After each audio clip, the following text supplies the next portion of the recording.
ना जाने कौन सी मनहूस घड़ी थी जब पीछे बनाए नाग बनी मेरे गले पड़ी थी,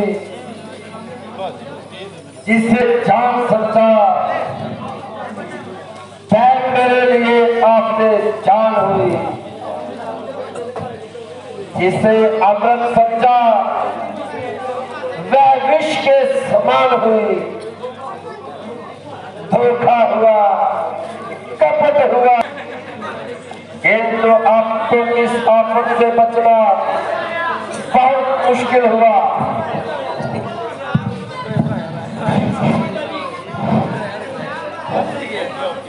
पिताश्री, जब तक मेघनाथ संसार में मौजूद है तो आपको किसी भी प्रकार की चिंता करना बेसूद है। मैं वही मेघनाथ हूँ जिसका हनुमान एक झटका न कर सका और मेरे सामने खड़ा न हो सका। उसको तो मैं मामूली इंसान समझता हूँ और आगे पीछे भागना अपना सम्मान समझता हूँ। इंद्र जी, जो कुछ हो चुका उसका अब क्या जिक्र करना है। अब तो आगे की रोकथाम का जिक्र करना है। यूं तो मुझे किसी बात का गम नहीं, क्योंकि मेरे शूरवीर आज किसी पहलू से कम नहीं। भ्राता जी, आपके समस्त सवासी आपसे डरते हैं, इसीलिए ये खुशमानाना बातें करते हैं। अग्नि तथा शत्रु को तुच्छ समझना बड़ा अकलमंदी से भेद है। इसलिए मेरी आपसे बार बार यही ताकीद है कि जिस प्रकार हो सके इस बला को गले से टालें और सारे कुल को इस आने वाली बर्बादी से बचा लें। इसका सबसे उत्तम उपाय यही है कि सीता जी को रामचंद्र जी के पास पहुंचाकर उनसे हाथ मिला ले और उनको शत्रु के बले अपना मित्र बना ले। हनुमान को तो आप मुलाहिजा फरमा चुके हैं और उसकी शक्ति को भी आजमा चुके हैं। जिसके एक दूत की ये दशा है तो फिर उससे सामना करना तो प्रत्यक्ष दुर्दशा है।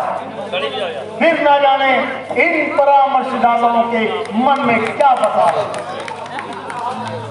काकाश्री, बस बहुत हो चुकी, जरा चुप हो जाइए। क्या आपको रामचंद्र का इतना ही भय है? और जाइए कहीं पे छुप जाइए। बंगाल में जितनी भी तबाही मचे, लेकिन आप ऐसी जगह छुपना कि जहां आपकी जान बच जाए। जहां आप जैसे निर्लज हमारे घर में न पैदा होते, आज हम अपने दुर्भाग्य को न रोते। बहन की नाक कटी जाए और भाई को शर्म ना आए। जाओ जाओ, जल्दी जाओ, उठाओ पिताश्री, इनको भेज दीजिए जहां से, वरना इनको मौत दिख जाएगी और फिर हम इनको छुपने के लिए जगह नहीं बनाएगी। कैसे पिताश्री थे निराशावाद और गुस्ताख लड़के, तू इस प्रकार जुबान चला रहा है, पृथ्वी और आकाश के उड़ाने मिला रहा है। माना के तू चौवन में मखमूर है, किंतु बुद्धि और समझ अभी तुझसे कोसों दूर है। बड़ी शतबर का लड़का और हाथ भर की जुबान जो मुंह से निकल गया बड़ी प्रमाण। तू इस समय इतनी बहादुरी जता रहा है और अपने आप को आदित्य वीर बतला रहा है। कल तू कहां चला गया था जब अकेला ही हनुमान सहस्त्रों की किरकिरी कर गया था? काकाश्री, जिस बात को मैं कहना नहीं चाहता था, लगता है आप उसको कहना कहीं रह गए। इसमें भी आपकी चिंता और साजिश थी कि हनुमान जहां पर चला गया, आपकी तो मानो दिल की मुराद पूरी हो गई। राम राम राम 24 घंटे आपने राम राम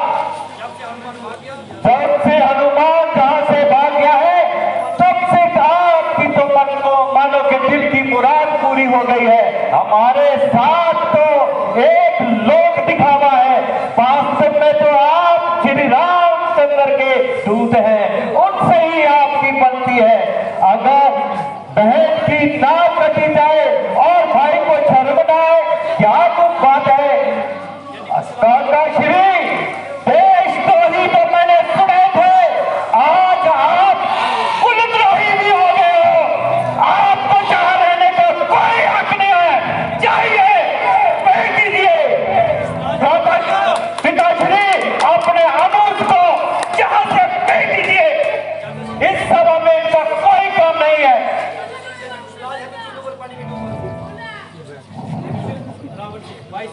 भाई साहब जरा देखते हो ये कल का चोपड़ा मुझे किस तरह सख्त सुस्त कर रहा है। निसंदेह जो कुछ कह रहा है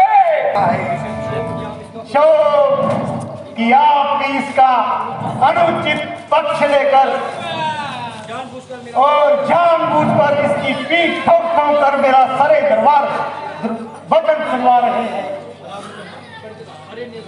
अरे निर्लज, यदि मैं इसका पक्ष भी लेता हूँ तो क्षत्रिय का वफादार तो नहीं और तेरी तरह कौमी करतार तो नहीं। निसंदेह तेरी शत्रु से गहरी साझ है,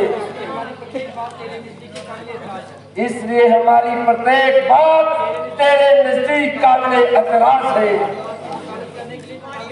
हनुमान की बगावत करने के लिए तू आगे आ गया, जब मैंने उसका वध करना चाहा तो तू चट बीच में अड़ गया। आप मेघनाथ में युद्ध के लिए उसके विरुद्ध को सलाह दी तो तू उसके साथ चढ़ गया। जब भी कोई उनके विरुद्ध बोलता है तो तू चट उनकी जबान टटोलता है। दादाजी ये आपकी भूल है, मेरे संबंध में ऐसा ख्याल करना बिल्कुल फिजूल है।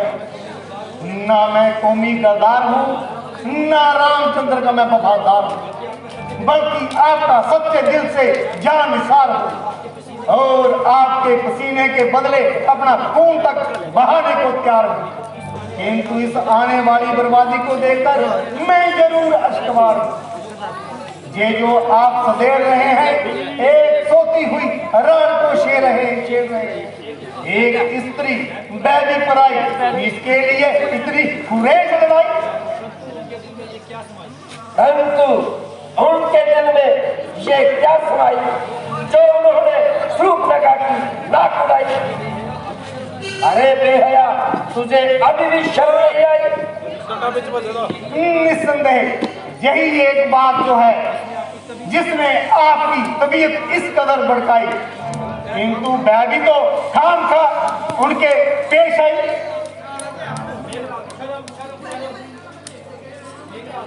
शर्म शर्म शर्म तालियां जाइए जहां से उठ के। भविष्य ये कान खोल कर सुन ले, तेरी और चारों ओर से निस्बत हो रही है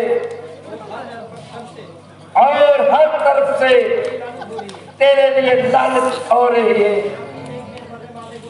मेरा प्रत्येक वीर मरने मारने को तैयार है, केवल सिर्फ तेरी ओर से इनकार है।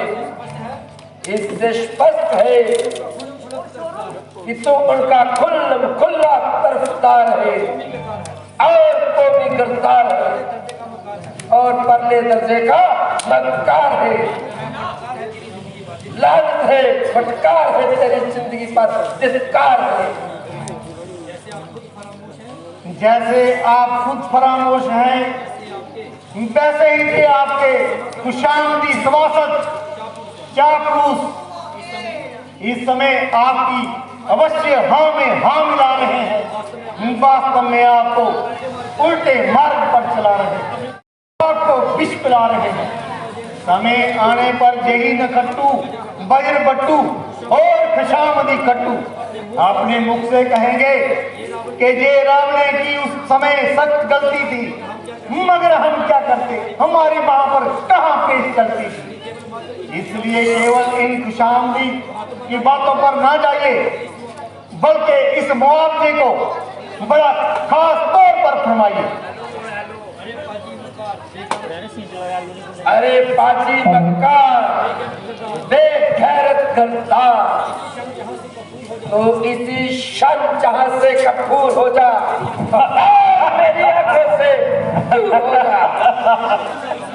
तेरे प्राणों की रक्षा इसी में है, तू तुरंत मेरी सीमा से निकल जा। अरे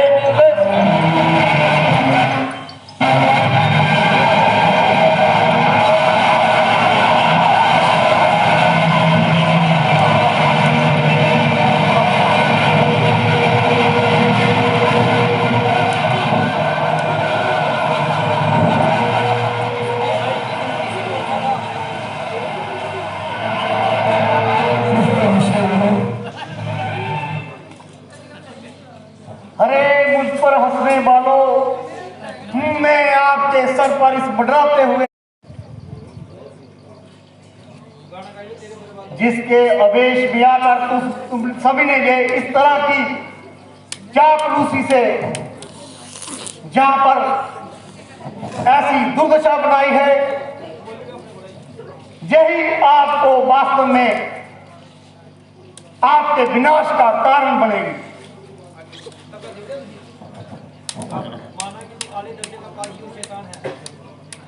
तेरे बर्बाद होने के दिन आ गए, दोषी इसमें ए भाई तुम्हारा नहीं। तेरी बुद्धि में रावण खलल आ गया, तूने अपना बेगाना बिचारा नहीं। तेरे बर्बाद होने के दिन आ गए, दोषी इसमें ए भाई तुम्हारा नहीं।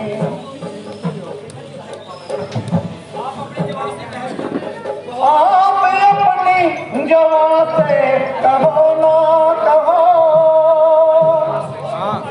आप अपनी जवां से कहो ना कहो, मुझे रहना यहाँ गवारा नहीं। मुझे रहना यहाँ खुद गवारा नहीं। तेरे जैसे मती मंद के राज में, तेरे जैसे मती मंद के राज में अब विभीषण का कोई गुजारा नहीं। तेरे बर्बाद होने के दिन आ गए, दोषी इसमें ए भाई तुम्हारा नहीं। तेरी बुद्धि में रावण छलल आ गया, तूने अपना बेगाना बेचारा नहीं।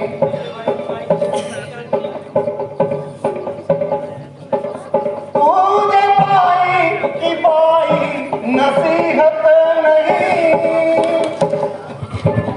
तुझे भाई की भाई नसीहत नहीं। आज तुझको विभीषण प्यारा नहीं, आज तुझको विभीषण प्यारा नहीं।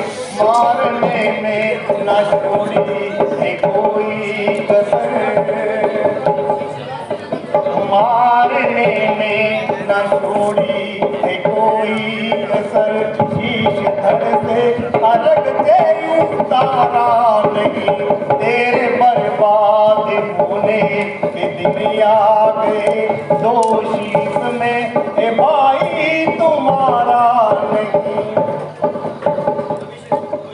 तख्त लंका का तख्ता उलटने को है,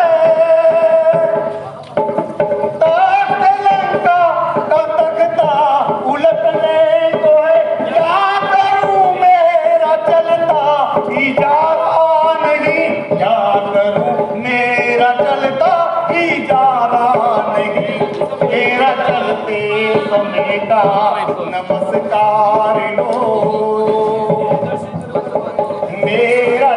चलते समय का नमस्कार लो, तेरे दर्शन करूंगा दोबारा नहीं, तेरे बर्बाद होने के दिन आ गए, दोषी इसमें ए भाई तुम्हारा नहीं, तेरी बुद्धि में रावण कलल आ गया, अपना बेगाना बेचारा नहीं, तेरे बर्बाद होने के दिन आ गए, दोषी इसमें ए भाई तुम्हारा नहीं।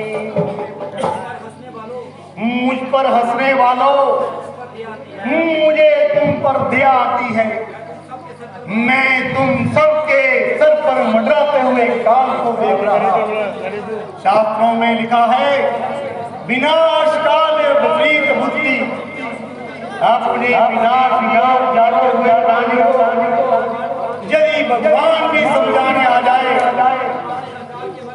और अपने अहंकार के मद में डूबे हुए उस अंधे प्राणी को भी पागल ही दिखाई देंगे, और अपनी बुद्धि को ही, दुर्बुद्धि को ही सर्वश्रेष्ठ मानकर आप लोगों की मानती हंसते हंसते अपने विनाश के रक्त में डूबा चलेगा। हे लंकापति, हर प्राणी का ये पहला धर्म है कि वे जब तक संसार में जिए स्वाभिमान के साथ जिए, क्योंकि स्वाभिमान के बिना जीने को जीना नहीं कहते, इससे तो मर जाना ही उत्तम है। दूसरी ओर नीति के अनुसार बड़ी सभा में किसी समानत व्यक्ति को अपमानित करना उसे मृत्यु दंड देने के बराबर है, अर्थात आज मैं आपकी ओर से मर गया और मेरा आपका कोई भी विशेष संबंध ना रहा, आपकी आज्ञा अनुसार मैं तो ये लंका छोड़ने जा रहा हूं, किंतु मैं एक बात कहता हूं, राजा वो होता है जो अपनी प्रजा को अपनी औलाद की तरह चाहे, क्योंकि राजा जो करता है प्रजा भी उसी तरह उसका अनुसरण करती है। यदि किसी देश का राजा धर्मप्रज्ञ हो, निष्ठावान हो, प्रजा भी निष्ठावान ही होती है। जो कर्म आपने किया है, किसी की स्त्री को जबरन उठाकर लाए और उससे प्रजा पर बड़ा क्या असर पड़ता है। लोग तो यही करेंगे कि जिस देश का राजा ही चोर हो उसकी प्रजा भी वैसी ही होगी। शास्त्र कहता है कि जिस देश का राजा न्यायप्रिय हो उस देश की प्रजा भी हमेशा खुशहाल ही रहती है। अब आपको ऐसे कर्म शोभा नहीं देते, इसलिए हे लंकेश्वर, मैं आज इस आपकी कापुरुष के मंत्रियों के बीच बैठे हुए इस सारी सभा में इस बात का अंत करता हूं कि जब तक इनके बीच का बैठने इस लंका के सिंहासन पर विराजमान है, मैं कदा